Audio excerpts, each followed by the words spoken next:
police officer, I'm not going to ask the nurse for career advice. If I'm a pizza delivery guy, I'm not really going to ask a janitor about this cycle of a job for me. You know what I'm saying? They don't deliver pizza. Like, the point I'm trying to make,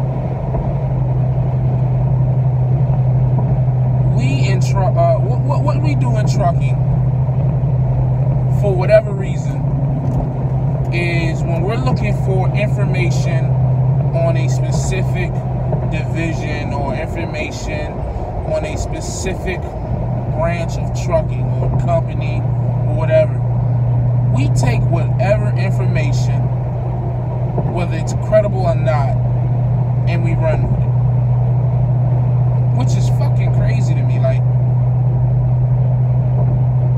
I understand that, you know, doing your research and all that, but if the information that you're getting is bad information, what's the point of doing that research? Because you ain't gonna, it's gonna fuck you in the end. You know what I'm saying?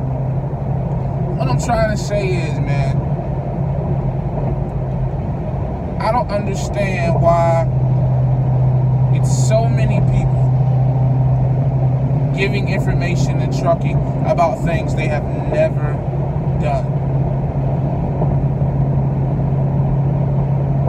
And now what happens is when people have never done these things, now they out here talking about shit they just don't know about.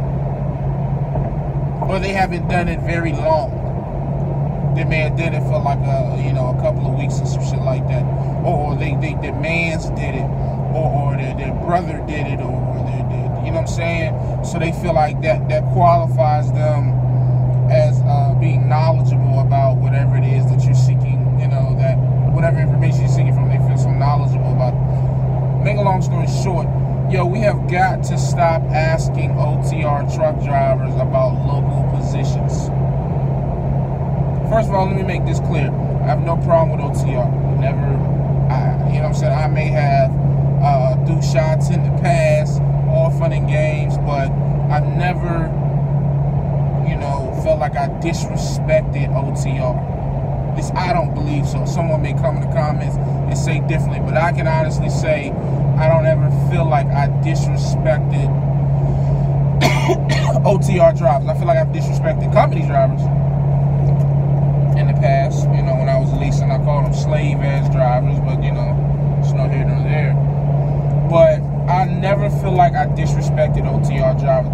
But yet I steadily feel as a local truck driver, I am disrespected every single time I turn on a YouTube video about an OTR driver speaking on my position. Why did they do that? Like, you know, you go in trucking groups, all Truckers United, black CDL holders, CDL for life, and I see all these OTR truck drivers who have never did a day local, but got all this information. Oh, if you go local, you're going to do this. If you go local, you're going to do that. It's this, it's that, it's this, it's that. But you've only been driving for 4 years and never been OTR. I mean, never been local. Where are you getting your information from? Now you just gossiping because that's rumors. People get so fucked up in trucking, man, because they go to people who they feel like know it all, or they feel like it's going to give them, you know, unbiased response about certain positions, and the people be so biased. Like I say, about 80% of the information that you get in trucking is going to be biased. I feel that way, man. So if you ask someone about a position, or if you ask someone about something that they're not doing, nor have they never done, they're going to give you a biased answer based off of what they are doing. Wow, the sun is bright. So, of course, when you ask a OTR truck driver about a local position, they're going to give a biased answer because they enjoy doing what they're doing as far as OTR, and they've never done local.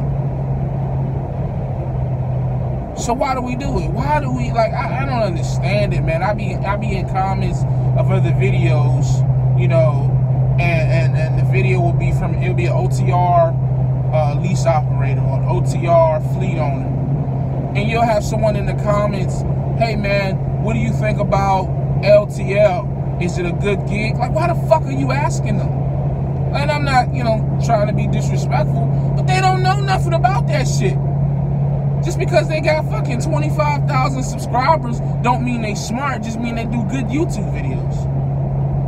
And if this is coming off as hate, then I do apologize, but I'm just trying to get a better understanding as to why we as truckers look and try to get any, you know what I'm saying? Like 9 times out of 10 with trucking, man, you can recover from any bad decision.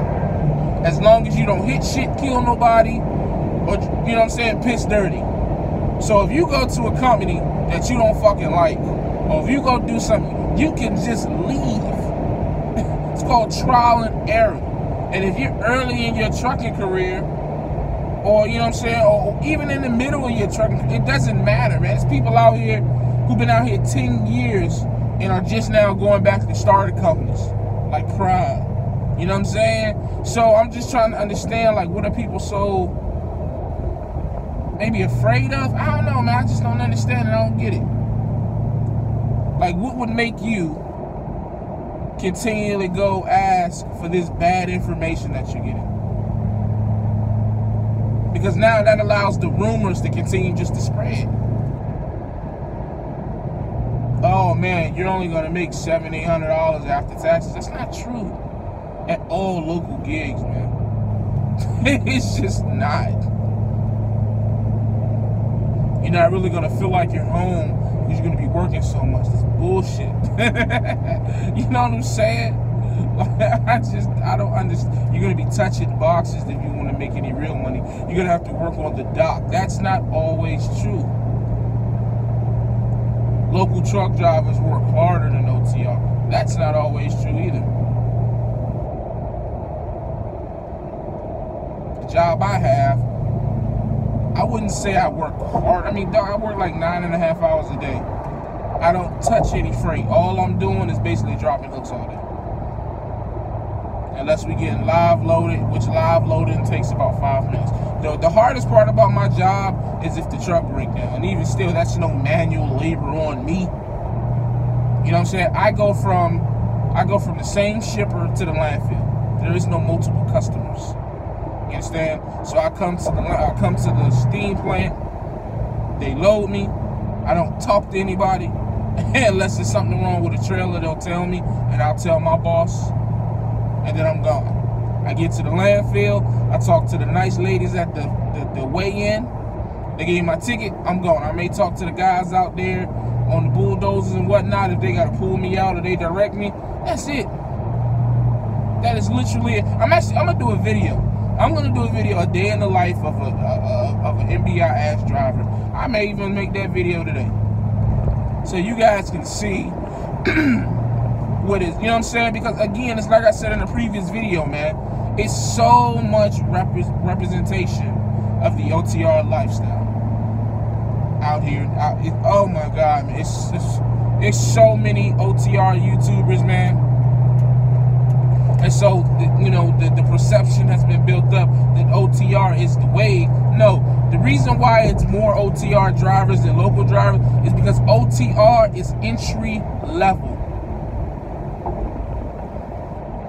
It's not, no disrespect. That's why you probably got more CNAs than RNs. It's a more of an entry level position. It doesn't take a lot of experience or training to do OTR.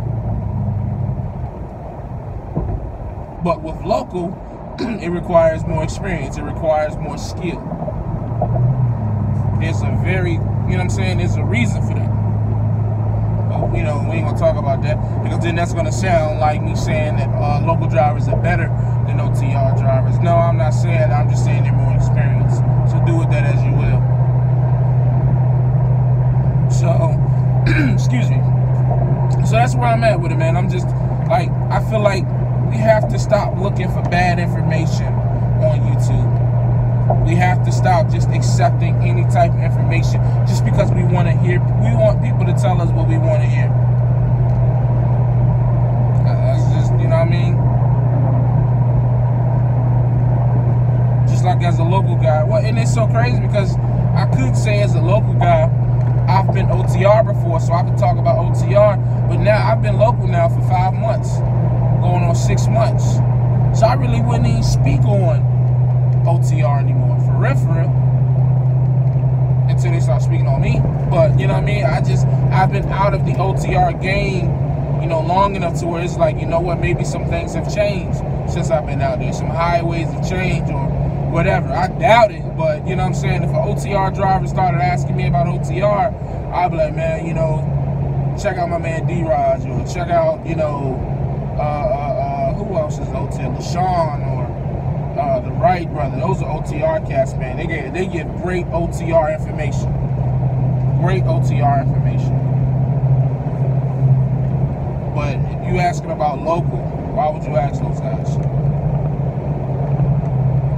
That's all I'm saying, man. I'm just trying to stop the bad press that local seems to always get, day in and day out. I don't know. I guess, you know, again, the trucking is probably the only career that I've seen, and there's probably other careers where people are so focused on everybody else. That shit is mind-boggling. I've never seen a bunch of grown individuals so fixated on the man next to them, the man beside them. But, you know, it's content, so everybody gonna keep speaking on it, but I wish it would stop, man. I really do. Stay in your lane, speak on your situation, and everybody can get good information. But when you getting this bad information, there's people trying to speak on shit they really don't know about. So, and because they have a certain subscriber count, people thinking that's great information when it's not. You know what I mean? That's just the way I feel about it. Just be careful who you ask, man. All advice ain't good advice. That's all I'm gonna say. Take it from somebody who got, you know, all different type of advices from all different type of people when I first came into trucking. And now I'm somewhere where nobody was telling me to do this. It was not one person who told me to come local. As far as the people I was getting advice from, if I'd have still been listening to them cats, I would still be OTR. I'd still be OTR. Which it wouldn't be nothing wrong with that.